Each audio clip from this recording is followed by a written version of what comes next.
Bonjour à tous, bienvenue à cette conférence sur les apports de l'imagerie mentale dans la préparation psychologique des sportifs. Donc tout d'abord, je voudrais remercier l'Université de Heidelberg de m'accueillir aujourd'hui. Je voudrais en particulier remercier les organisateurs, mais également les étudiants en interprétation, grâce à qui cette conférence peut être traduite en 7 langues différentes et donc permettre à pas mal de professionnels et de passionnés d'assister à cette conférence. Donc voilà, je suis Manuel Dupuis, je suis psychologue du sport depuis bientôt maintenant 20 années.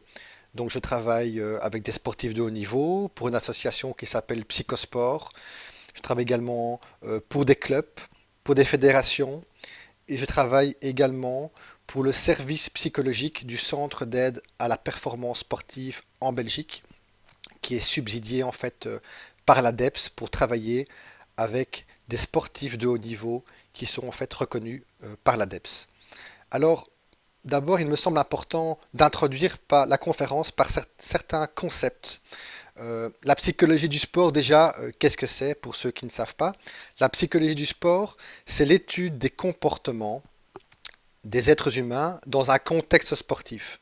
Donc l'étude des comportements observables, qu'est-ce que je vois au niveau de leur comportement, leurs réactions, mais également les comportements non observables. Donc tout ce qui se passe dans la tête, mais également tout ce qui est émotionnel. En somme, c'est la définition de la psychologie, mais dans un contexte sportif. Alors évidemment, le psychologue du sport, il a pas mal d'activités qui sont différentes, hein. Il fait de la recherche, bien sûr, hein, il fait de l'enseignement. On va dire que moi, mon travail principal, une de mes activités principales, c'est la préparation psychologique des sportifs, qui consiste en fait à préparer psychologiquement les sportifs à leur compétition et principalement également à un entraînement des aptitudes psychologiques. Alors vous voyez que j'ai souligné différentes choses. J'ai souligné le mot psychologique, parce que finalement, ce qu'on travaille, hein, c'est bien de la psychologie. On utilise beaucoup le mot mental, mais le bon mot, c'est le mot psychologique. Qu'est-ce qu'on travaille? Eh ben, on permet aux joueurs d'entraîner la capacité à être concentrés durant leur entraînement, durant leur compétition, à rester concentrés à certains moments de la compétition. On leur apprend à réguler leur stress, leur activation physiologique, réguler leurs émotions. On travaille la motivation, la combativité. Et donc tous ces aspects appartiennent bien à la psychologie. Donc le bon mot quand même c'est la psychologie, c'est pas spécialement le mental qui est un peu un mot utilisé dans la vie de tous les jours en milieu sportif. Le deuxième mot que j'ai souligné c'est entraînement, entraînement des aptitudes psychologiques. Parce que oui, on fait de la préparation mentale, de la préparation psychologique, on se prépare au match, mais surtout on entraîne les aptitudes mentales. Donc par exemple, au niveau de la concentration, on entraîne des outils pour se concentrer avant l'entraînement, durant l'entraînement. On entraîne des outils pour rester calme dans certaines situations.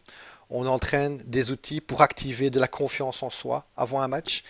Et c'est important d'entraîner les outils. C'est pas comme quand on va chez l'ostéopathe, comme ça en deux trois séances on arrive à faire certaines choses, ou en une séance.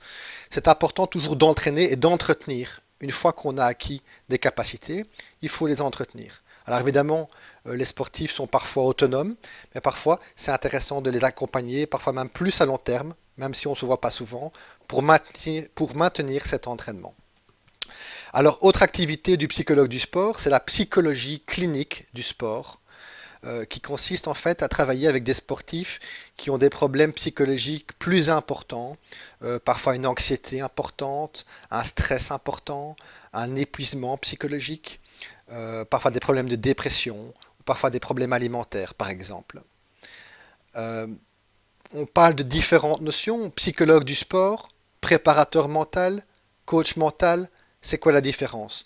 En fait, donc un psychologue du sport est quelqu'un qui a étudié la psychologie, hein, au moins 5 années d'études universitaires et qui ensuite s'est spécialisé en préparation mentale, par exemple, ou en psychologie du sport.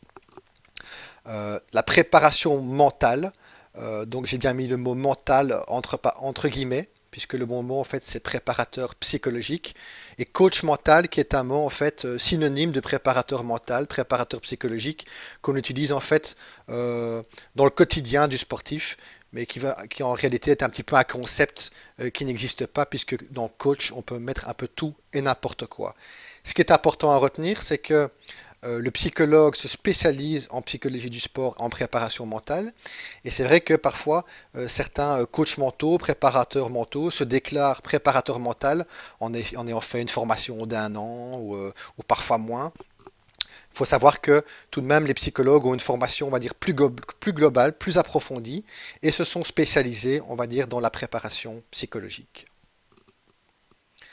Alors, pour commencer la conférence par rapport à l'imagerie, voici deux citations. Un exemple tout d'abord de Vincent Kompany dans la presse qui dit « Blessé, en regardant les matchs, j'imaginais comment contrer tel ou tel attaquant, quelle passe faire. J'ai appris qu'on pouvait progresser même sans pouvoir s'entraîner. » Roger Federer qui dit également lors d'une interview « Avant de jouer un match, je répète avec attention ce qui est susceptible de se passer et comment je réagirais dans certaines situations. Je me vois en train de jouer des points typiquement adaptés au style de mon adversaire. » Alors on voit bien dans ces deux exemples que l'imagerie mentale c'est quoi?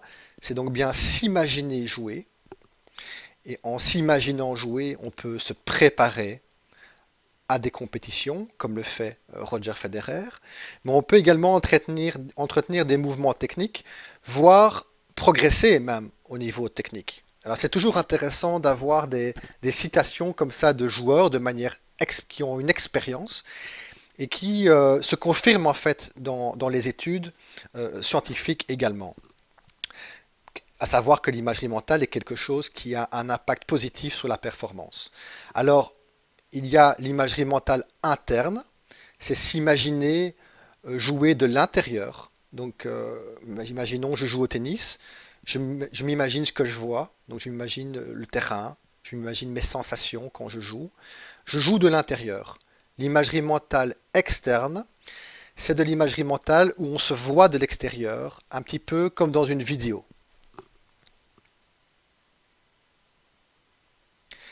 Ici, vous avez un schéma, une dia, qui compare en fait l'activité dans le cerveau entre quand je fais un mouvement ou quand je m'imagine un mouvement. Dans cette étude, en fait, on a mesuré l'activité donc cérébrale pendant le mouvement, qui est ici à la deuxième ligne. Vous voyez, il y a une zone qui est activée pendant le mouvement. Et à la première ligne, c'est les zones qui sont activées pendant l'imagerie mentale, pendant qu'on demande à quelqu'un de s'imaginer le mouvement. Vous voyez en fait que les zones qui sont activées pendant qu'on fait un mouvement ou quand on s'imagine un mouvement sont en réalité très très proches. Ce ne sont pas exactement les mêmes, mais elles sont très très proches. Et donc d'ailleurs, à la troisième ligne, vous voyez en bleu ces points communs de zones qui sont activées quand on fait de l'imagerie mentale et le mouvement. Ceci explique un petit peu l'efficacité de l'imagerie mentale, en tout cas en ce qui concerne les mouvements, qui fait que quand on s'entraîne, ok, il y a une activité cérébrale, qui fait qu'après le mouvement est mémorisé, mais quand on s'imagine un mouvement, là, il y a une zone qui est très proche qui est activée, et donc effectivement, comme le dit Vincent Kompany, on peut s'entraîner sans s'entraîner en ce qui concerne les mouvements. Donc l'imagerie mentale, c'est donc s'imaginer jouer. C'est une technique qui est utilisée en fait dans le quotidien. Tout le monde fait de l'imagerie mentale. Tout le monde anticipe ce qu'il va faire à un moment de la journée. Par exemple, au travail, je me rends à une réunion, je m'imagine ce que je vais dire, ce que je vais faire. Avant mon entraînement, je m'imagine qui je vais voir, ce que je vais faire. Tout le monde fait de l'imagerie mentale. Simplement, évidemment, ici, en préparation psychologique, ce qu'on fait avec l'imagerie mentale, c'est qu'on se fixe un objectif. Par exemple, mon objectif serait de pouvoir être concentré avant un match et être confiant et rentrer rapidement dans un match. Et donc, par rapport à cet objectif, je vais entraîner une série d'exercices que je vais mettre en place. Donc, il s'agit réellement d'un programme d'entraînement qui ne prend pas tellement de temps, qui est mis en place avec l'imagerie mentale. Alors, l'imagerie mentale, on s'imagine jouer avec les différents sens. C'est-à-dire qu'on s'imagine ce qu'on voit pendant l'activité physique, on s'imagine ce qu'on ressent, ça c'est le sens kinesthésique, mais on peut aussi imaginer ce qu'on entend. Hein. Donc en fait, on peut faire de l'imagerie mentale avec les différents sens. Et c'est vrai que généralement les sportifs travaillent plutôt avec deux sens principaux, à savoir le sens visuel ou le sens kinesthésique. Maintenant, c'est important de travailler avec les différents sens, même si certains sportifs ont certains sens privilégiés. Donc par exemple, hier j'ai travaillé avec un joueur qui lui était plus au niveau visuel. Alors qu'il y a quelques jours, j'avais travaillé plutôt avec un sportif qui avait plus facile à s'imaginer les sensations. Alors, dernier point important, est-ce qu'on fait plutôt de l'imagerie mentale externe, donc l'imagerie mentale où on se voit de l'extérieur comme en vidéo, ou plutôt de l'imagerie mentale interne avec un sportif? En fait, en général, on travaille les deux. Évidemment, dans certains sports, l'imagerie mentale externe est plus importante. Dans les sports d'équipe, c'est très important, évidemment, de toujours avoir une certaine conscience de la position des coéquipiers sur le terrain pour pouvoir anticiper le jeu, pour avoir une bonne vision du jeu. Donc dans les sports collectifs, l'imagerie externe est importante, mais l'imagerie mentale interne également pour activer des bonnes sensations et des bons mouvements. En gymnastique, par exemple à la poutre, on sait également que l'imagerie mentale externe est également importante. Dans les sports individuels, comme par exemple le tennis ou le tennis de table, l'imagerie mentale est très importante au niveau interne, donc notamment le sens kinesthésique, bien ressentir les sensations, par exemple au service. Mais l'imagerie mentale externe est également importante. En pouvant se voir de l'extérieur, voir son mouvement de l'extérieur, je peux avoir conscience de ce que je peux améliorer dans mon mouvement et de ce que je peux faire. Donc, les deux types d'imagerie mentale sont importantes. Quelques objectifs de l'imagerie mentale. Premier objectif, donc, entretenir la technique. Donc, simplement, le fait de s'imaginer certains mouvements techniques. Permet d'entretenir la technique, voire parfois de l'améliorer un petit peu. Vous verrez tout à l'heure comment cela est possible par le renforcement de réussite de mouvements qu'on réussit moins souvent. Entretenir la technique en tout cas. Deuxième objectif, entretenir le vécu d'expérience de compétition. Alors quand on joue peu de matchs, peu de compétition ou pas de compétition du tout, ce qui a été le cas pour certaines personnes, c'est évidemment important de beaucoup entretenir le vécu d'expérience de match. C'est vrai que de manière générale, on s'entraîne peu à la compétition. Le meilleur entraînement pour la compétition, c'est quand même la compétition en elle-même, où il y a toute une série d'émotions. Il y a l'imprévu, tout ce qui peut se passer. Il y a un petit peu de stress, il y a un petit peu d'adrénaline à certains moments. Et donc cette expérience de compétition est un petit peu unique. Et donc de manière générale, c'est vrai qu'en préparation mentale, on prépare beaucoup les compétitions parce qu'à l'entraînement, finalement, on s'entraîne souvent de manière très répétitive et parfois très éloignée de la compétition. Donc entretenir le vécu d'expérience de compétition est très importante de manière générale, mais évidemment pour l'instant, avec les périodes de confinement et la privation de compétition, pour pouvoir garder cette expérience de match quand on arrive évidemment en compétition en n'ayant plus joué depuis longtemps, c'est parfois un peu perturbant. Alors, troisième objectif, c'est se préparer à des matchs et à des compétitions, à des entraînements. J'ai souligné le mot entraînement. Pourquoi? Parce que souvent les sportifs et les entraîneurs pensent que on va entraîner l'imagerie mentale pour se préparer uniquement aux compétitions. Et donc les joueurs vont utiliser l'imagerie mentale, vont la pratiquer uniquement avant leur compétition. Or, c'est très important qu'ils puissent également, quand ils mettent en place des programmes d'imagerie mentale, qu'ils pratiquent l'imagerie mentale également avant leurs entraînements. Pour deux raisons. Tout d'abord pour optimiser leur entraînement et préparer des moments clés de l'entraînement, mais également pour entraîner cette technique d'imagerie mentale qu'ils n'ont peut-être pas l'habitude d'utiliser. Et donc, si un joueur essaye de pratiquer l'imagerie mentale avant ses compétitions et qu'il ne l'a pas entraîné avant ses entraînements, il n'a pas l'habitude de le faire. Donc comme ça, il prend l'habitude de le faire, il peut l'intégrer facilement dans son rituel avant la compétition, parce qu'il l'a fait à l'entraînement, mais également, il a entraîné cette technique. Donc c'est une technique avec laquelle il est familiarisé. Quatrième objectif de l'imagerie mentale, activer des états mentaux. Donc on verra tout à l'heure ce qu'on appelle les ancrages de ressources, qui permettent en fait de déclencher des états internes, des sensations qui permettent d'être performants. Donc par exemple la détente mentale, la combativité ou la confiance en soi. Cinquième objectif, modifier des comportements. Donc en fait par l'imagerie mentale on peut faire des mises en situation de compétition, de moments clés, par exemple les débuts de compétition, ou des moments où le sportif se déconcentre, ou peut parfois perdre un peu confiance, ou parfois être envahi par le stress. Ces moments clés, on peut les travailler par imagerie mentale et permettre en fait de modifier des comportements, de modifier des attitudes, mais également de modifier des réactions émotionnelles. Et donc par là, évidemment, de permettre d'augmenter les performances. Il faut savoir que l'imagerie mentale a un lien très élevé avec la performance. Donc les joueurs de haut niveau ont des capacités d'imagerie mentale fort développées et anticipent des réussites. C'est-à-dire qu'ils sont capables de bien visualiser dans leur tête les mouvements et les compétitions, mais surtout par rapport à d'autres sportifs qui sont moins performants, ils anticipent positivement les compétitions.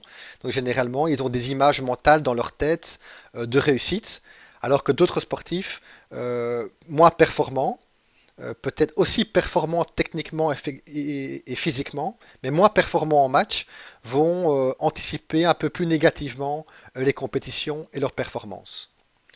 Autre constat, 95% des athlètes olympiques disent utiliser l'imagerie mentale, pas spécialement avec un préparateur mental, hein, parfois par eux-mêmes. Et dernière observation importante, c'est que l'entraînement par imagerie mentale montre des résultats donc dans la pratique, mais également dans les recherches scientifiques. Donc il y a pas mal d'études qui sont mises en place depuis beaucoup d'années par rapport à l'imagerie mentale et qui montrent des résultats au niveau de la motricité, au niveau de l'apprentissage des mouvements, mais également au niveau de la réhabilitation pendant les périodes de blessure, de l'efficacité par rapport aux gains en force, mais également au niveau des aptitudes mentales. Donc il y a un lien très élevé avec la performance qui se confirme dans la pratique, mais également au niveau des recherches scientifiques. Alors voici un premier exemple par rapport à l'entretien de la technique, un exemple au football, donc que j'ai utilisé évidemment beaucoup pendant le confinement, mais que j'utilise habituellement également pour les sportifs blessés. Donc il faut savoir que le programme d'imagerie mentale pour l'entretien de la technique, c'est un programme progressif au début, donc les sportifs n'ont pas trop l'habitude, donc c'est important de mettre ça en place progressivement au niveau de la durée, de la fréquence des exercices. Et donc typiquement, le sportif, le joueur est amené à visualiser au plus proche de la réalité en fait. Dans un premier temps, l'échauffement habituel, hein, le terrain, il visualise le terrain, ses coachs, ses coéquipiers, puis s'imagine un petit peu courir sur le terrain, faire les premières touches de balle à l'échauffement. Ensuite, voilà l'échauffement avec ballon. Et ensuite, il anticipe certains exercices qu'il pourrait faire durant son entraînement. Hein, donc il a préalablement défini. Donc il visualise certains moments de l'entraînement. Ce qui est important évidemment quand on fait de l'imagerie mentale, quand on s'entraîne par imagerie mentale, c'est de bien varier les exercices évidemment à chaque fois. C'est également important de bien varier les conditions météo.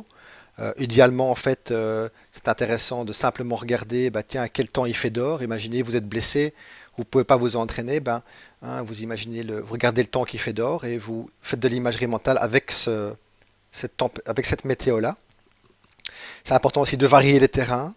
Par exemple, également, s'imaginer s'échauffer sur un terrain adverse qu'on connaît. Alors, comment visualiser la technique? Au tout début, c'est important quand on n'a pas facile à faire ça, quand on n'a pas trop l'habitude, de préparer les exercices, hein, de me dire, bah, je vais visualiser tel exercice. On peut écrire ça, on peut dessiner l'exercice qu'on va faire, les phases de jeu. Surtout avec les enfants, systématiquement, je les fais dessiner les phases de jeu qui vont ensuite visualiser. C'est intéressant dans un premier temps de pratiquer ça dans un endroit plutôt calme, hein, de faire ça les yeux fermés et de faire avant ça quelques respirations pour un petit peu se mettre dans sa bulle. Et ensuite, on visualise. Mais en fait, en général, assez rapidement, comme les sportifs font ça de manière un peu inconsciente, font en général toujours ça de l'imagerie mentale, on varie rapidement les endroits. Donc l'imagerie mentale est mise en place au vestiaire, sur le terrain. Hein, les sportifs qui sont blessés, ben, ils vont sur le bord du terrain et ils s'imaginent qu'ils jouent.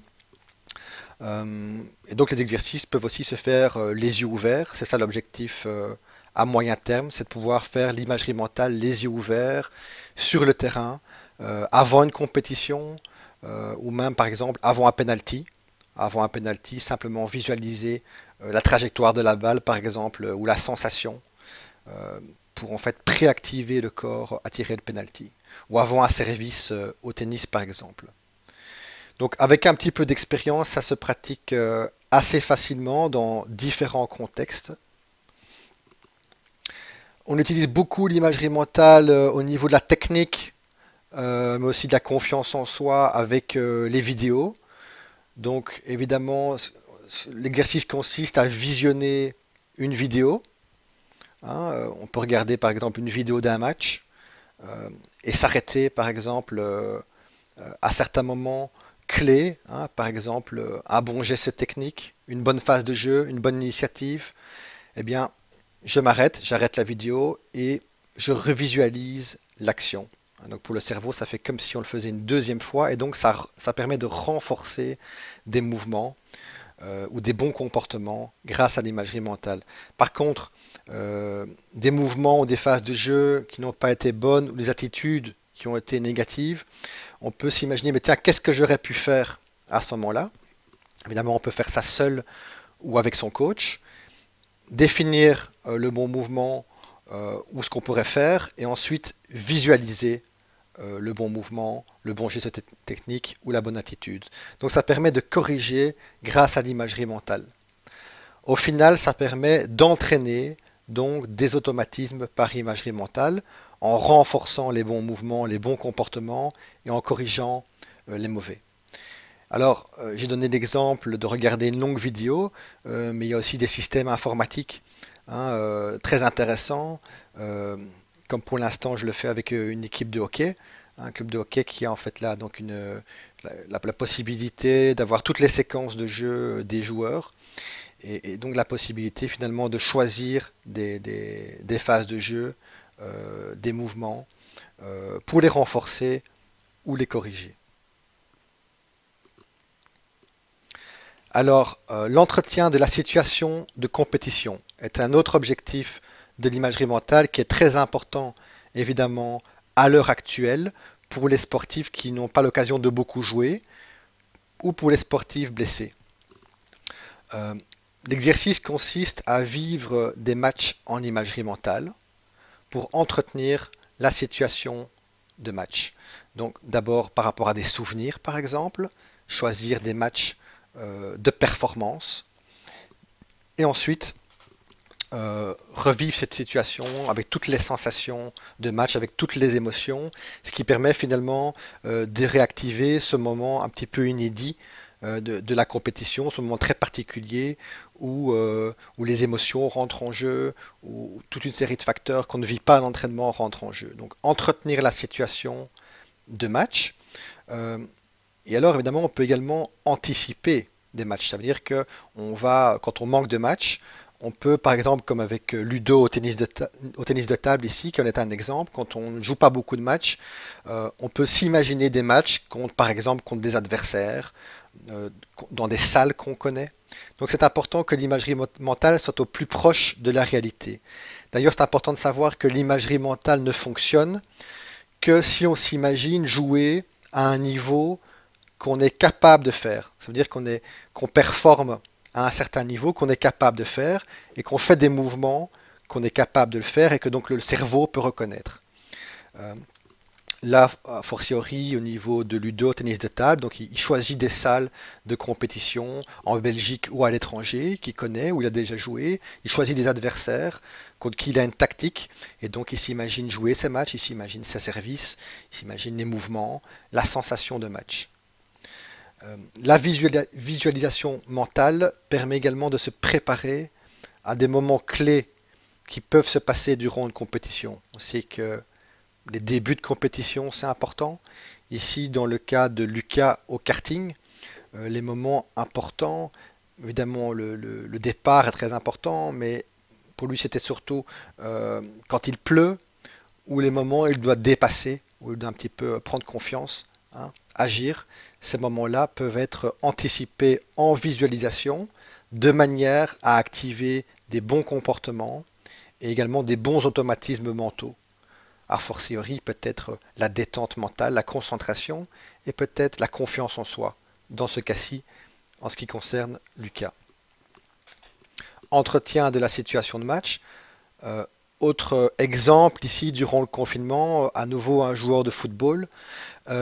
J'ai mis ici cet exemple d'exercice, d'entraînement à l'imagerie mentale pour montrer que c'était important aussi de pouvoir, dans les périodes comme ça, de confinement ou même de blessure, de pouvoir respecter un certain rythme. Bon, les 2 premières semaines, les exercices d'imagerie mentale, voilà, il visualisait son entraînement habituel, un entraînement classique pendant le confinement. Donc c'était un joueur qui était privé d'entraînement pendant la période de confinement au tout début. Je pense que c'était au mois d'avril ou quelque chose comme ça. Les 2 semaines qui ont suivi, il a commencé à varier les exercices d'imagerie mentale, bien varier les exercices, bien varier la météo, bien varier les terrains d'entraînement, visualiser aussi des matchs. Et également, il a commencé à se lever à 7 heures du matin, hein, puisqu'évidemment c'était important de garder un petit peu ce rythme. Et puis les semaines qui ont suivi, il a été amené à avoir un planning habituel. Hein, c'est vrai que pendant le confinement, il y avait beaucoup de joueurs qui finalement se levaient plus tard, s'entraînaient à des heures complètement inhabituelles et le soir ne faisaient rien. Alors que voilà, ce joueur élite, le matin normalement il devait se lever tôt pour aller à l'école. Il avait des entraînements parfois le soir également. Et donc, je lui ai demandé de retrouver un petit peu un rythme et également, évidemment, de bien varier les exercices d'imagerie mentale. Et on a commencé par insérer des exercices de préparation mentale pour la compétition.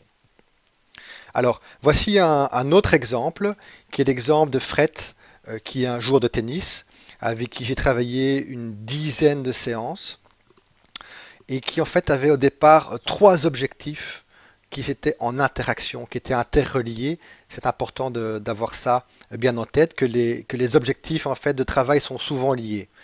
Donc, dans un premier temps, il venait surtout pour améliorer sa concentration. Donc, il avait des gros problèmes de concentration en fin d'entraînement, mais également en fin de match ou dans certains moments spécifiques de match.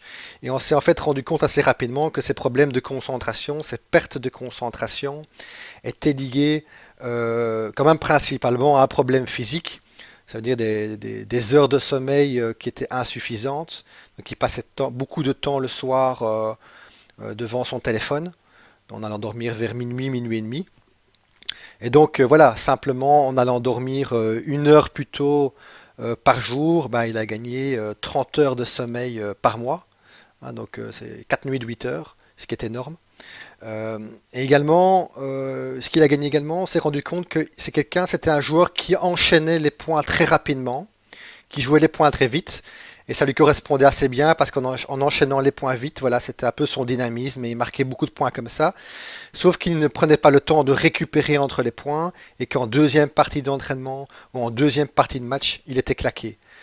Donc évidemment, il a acquis en fait un rituel de récupération entre les points à certains moments, pas toujours, apprendre régulièrement à bien respirer entre les points, et également à se préparer, à toujours se préparer au point suivant pour être bien concentré sur le point suivant, où on inclut effectivement de l'imagerie mentale, donc imaginer le service ou le retour de service.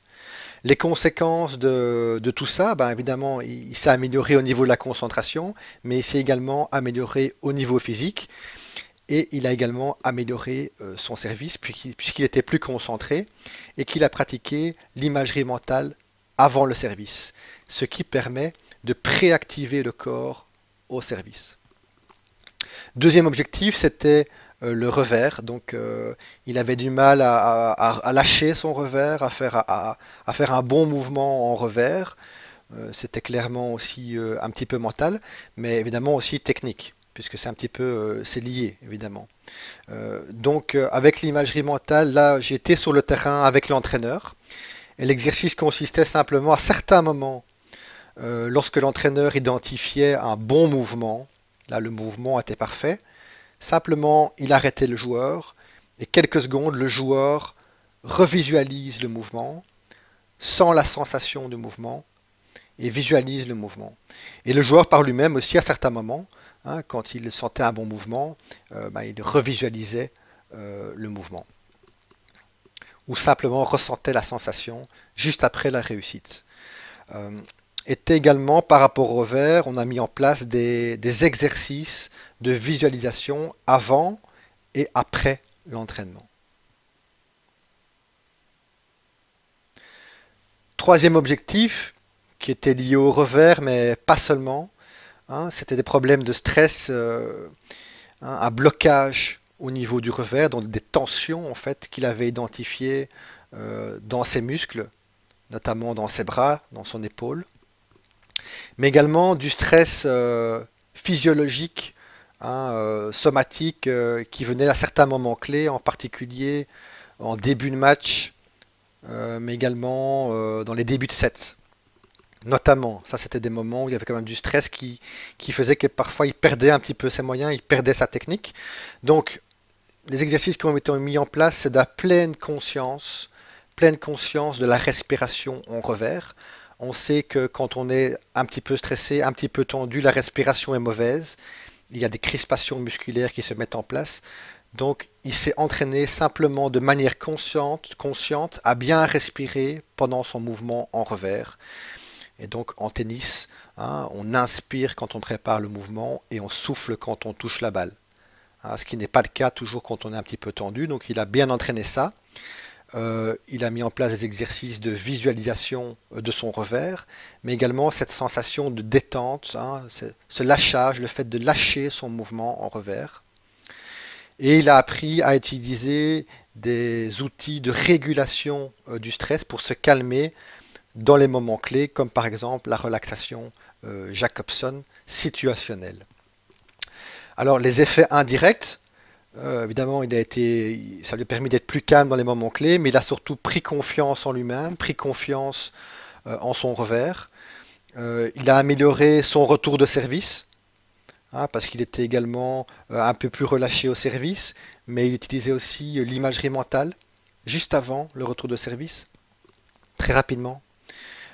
Et des améliorations évidemment au niveau physique, parce que quand on est plus calme et plus concentré, on dépense moins d'énergie et on récupère beaucoup mieux entre les points.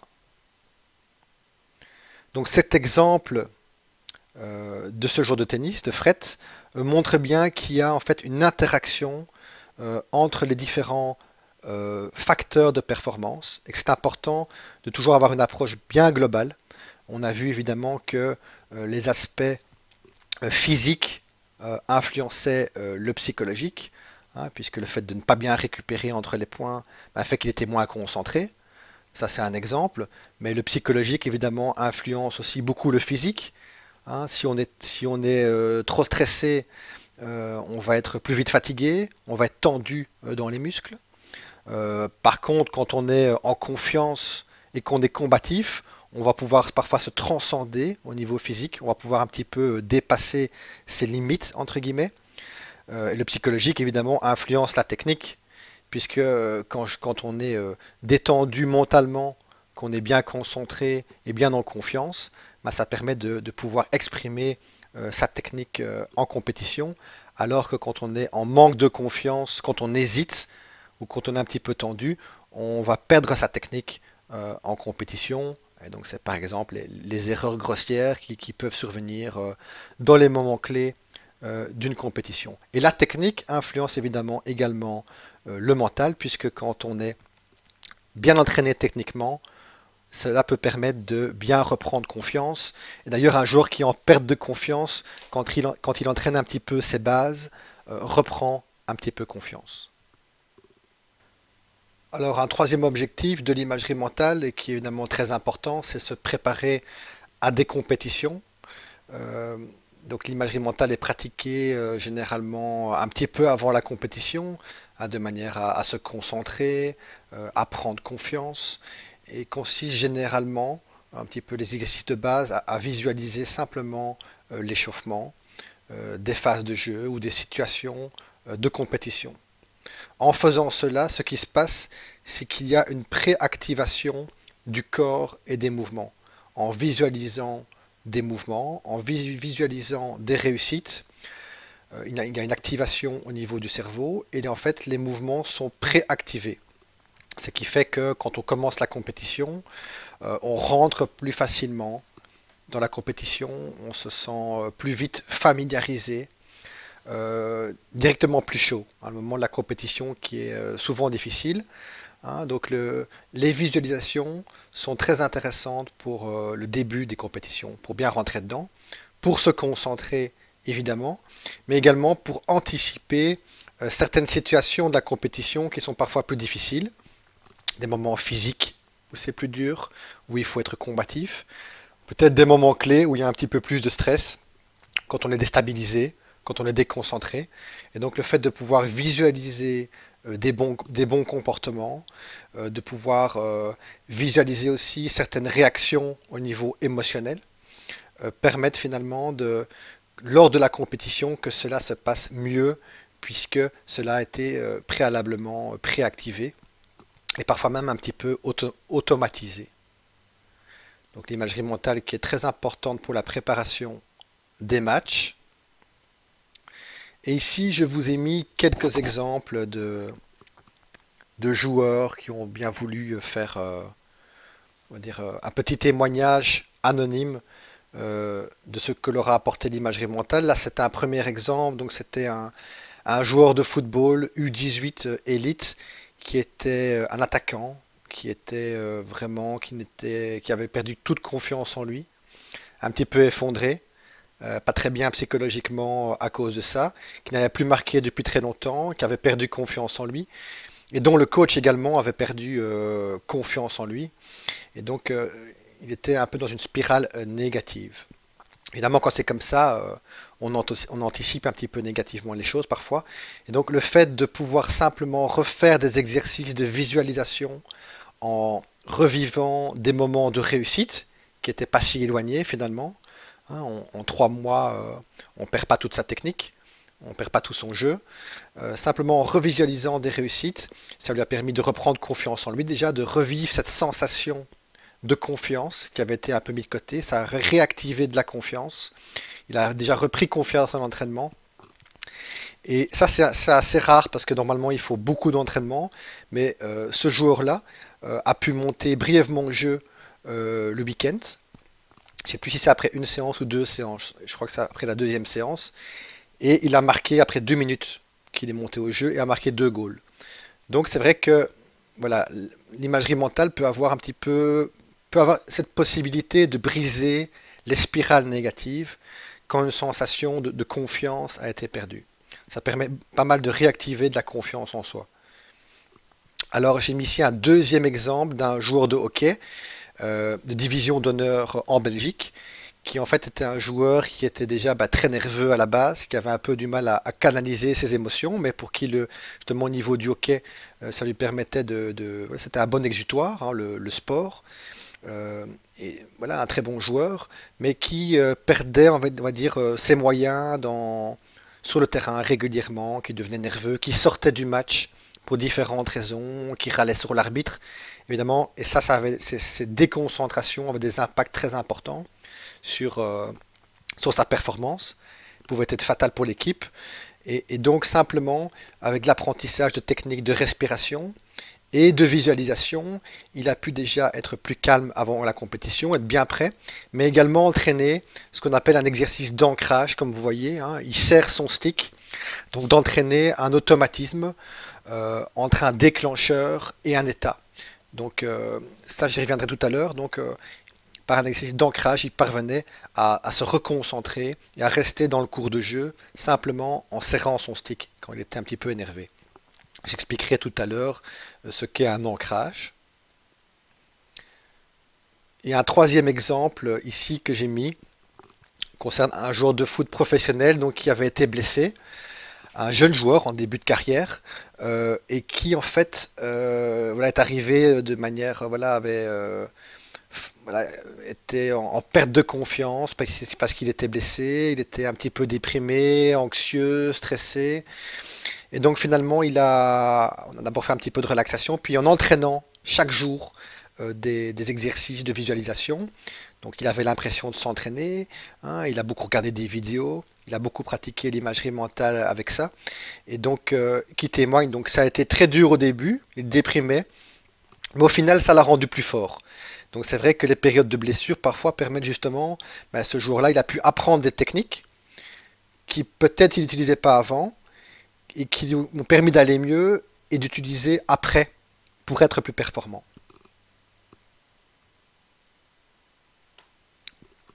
Alors, d'autres exercices donc d'imagerie mentale, hein, activer des états mentaux par l'ancrage de ressources, donc qui est une technique qui permet en fait d'activer via un déclencheur de la combativité. J'expliquerai cela tout de suite. Autre objectif, modifier des comportements automatiques et des réactions émotionnelles.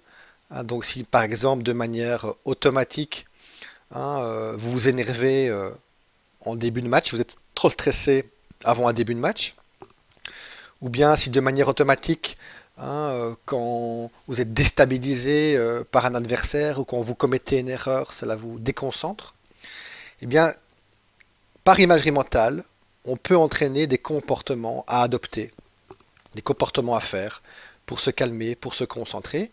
Et en le faisant en imagerie, cela permet en fait de changer, on va dire, des automatismes qui ont été mis en place et de pouvoir, au moment de la compétition, être plus performant et adopter ces comportements-là. Alors en dessous, j'ai mis un exemple par rapport à l'ancrage, justement. Quand je sens que je deviens trop nerveux, j'ai le réflexe de serrer mon stick et de directement rester concentré, combatif. Avant, je sortais du match complètement. Donc là, ici, le fait de serrer le stick, manifestement, hein, le serrer très fort, lui permet de se reconnecter et d'activer de la concentration et de la combativité. Donc l'ancrage de ressources permet d'activer des états mentaux. Donc l'objectif, c'est d'activer un état mental, donc par exemple la combativité, activer de la combativité grâce à un déclencheur, par exemple ici, serrer le poing. Alors comment est-ce qu'on peut faire cela?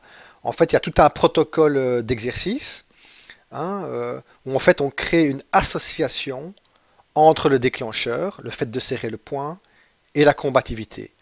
Dans ce cas-ci, on plonge le sportif par imagerie mentale dans un souvenir, dans une situation de compétition où il a été très combatif. On peut faire ça pour la confiance en soi aussi, ou la concentration. Ici, c'est pour la combativité. On plonge le joueur dans cette situation où il a été très combatif.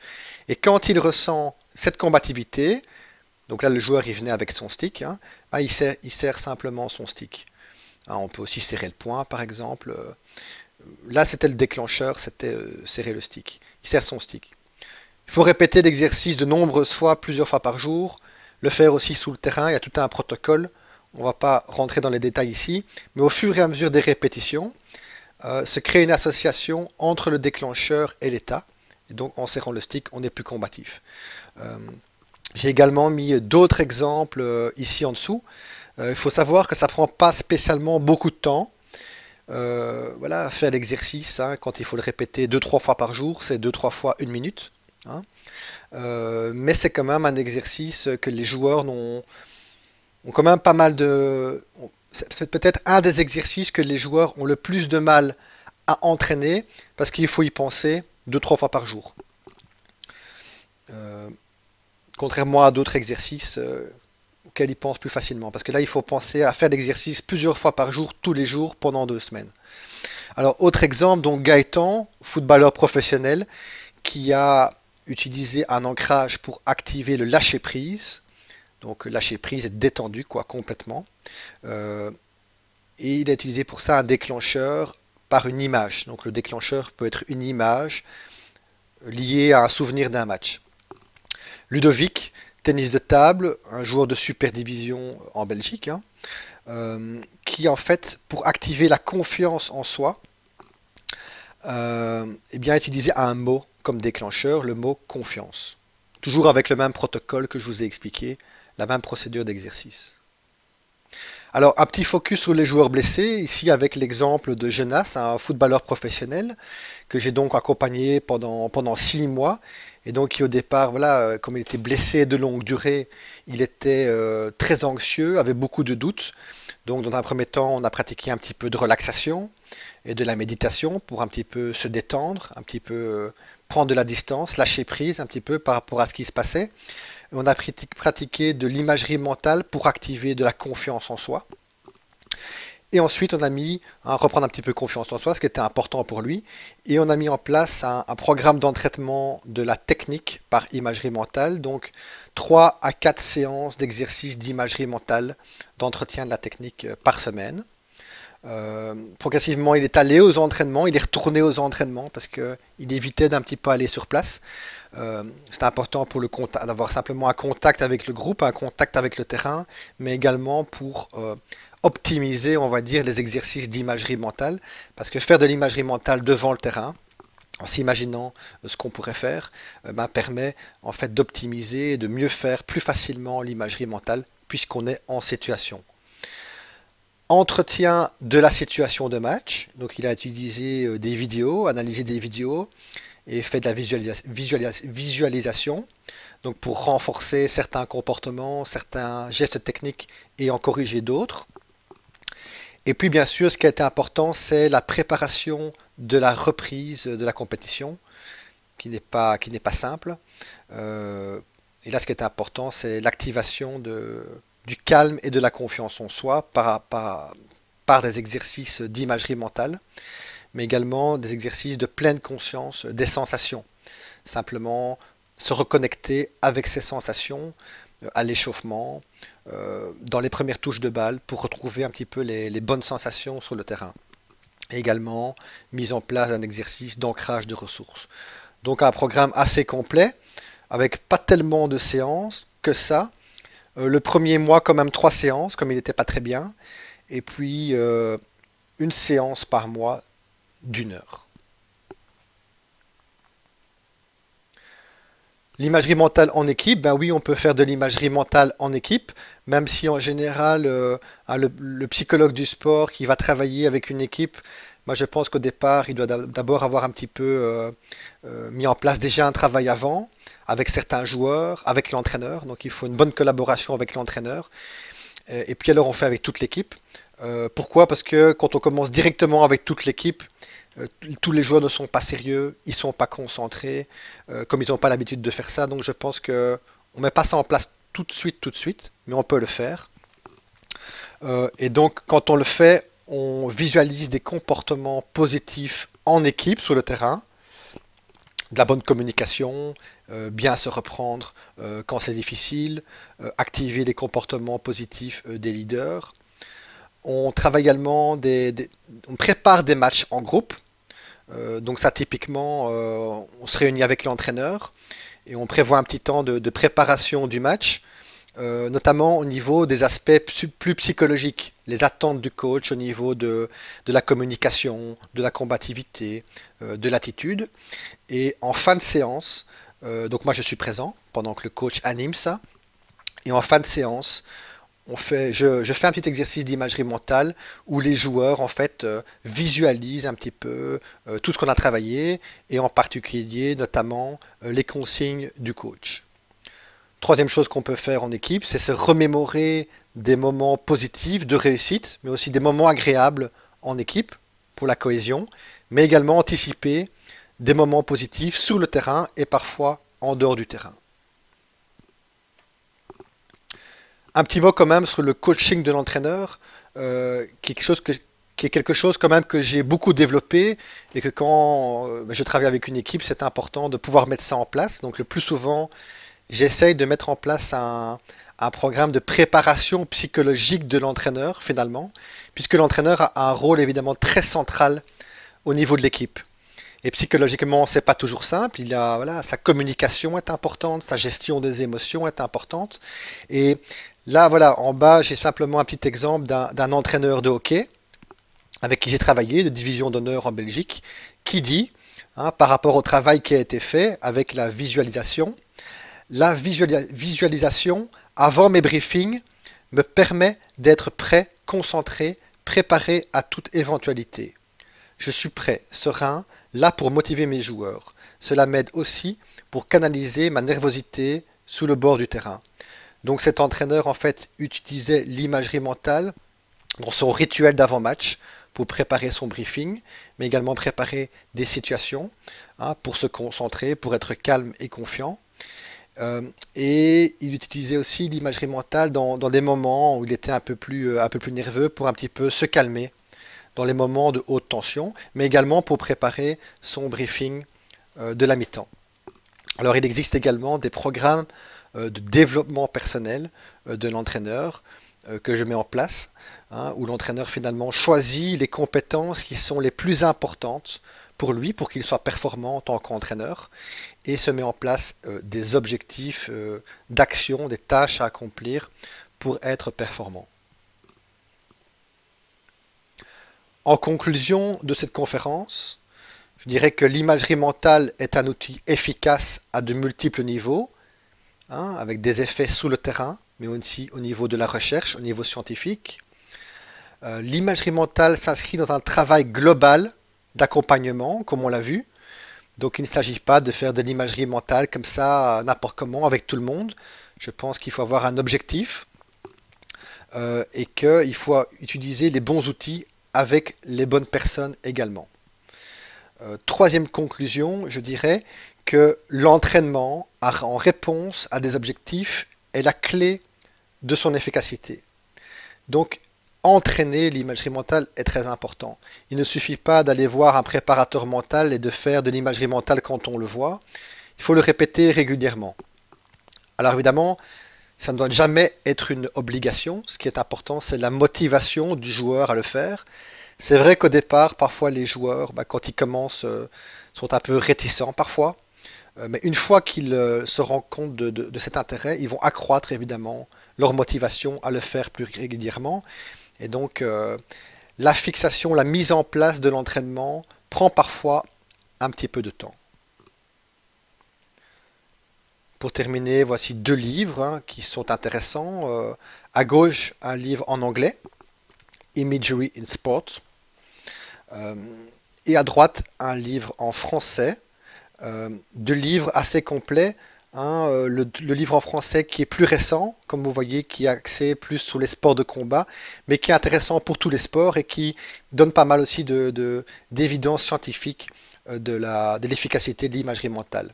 Et le premier livre également très complet qui est un peu moins récent, je pense que c'est 2005, sauf s'il y a une mise à jour, mais qui est très intéressant, qui explique bien ce qu'est l'imagerie mentale, les différents usages, et donne pas mal d'exemples intéressants également.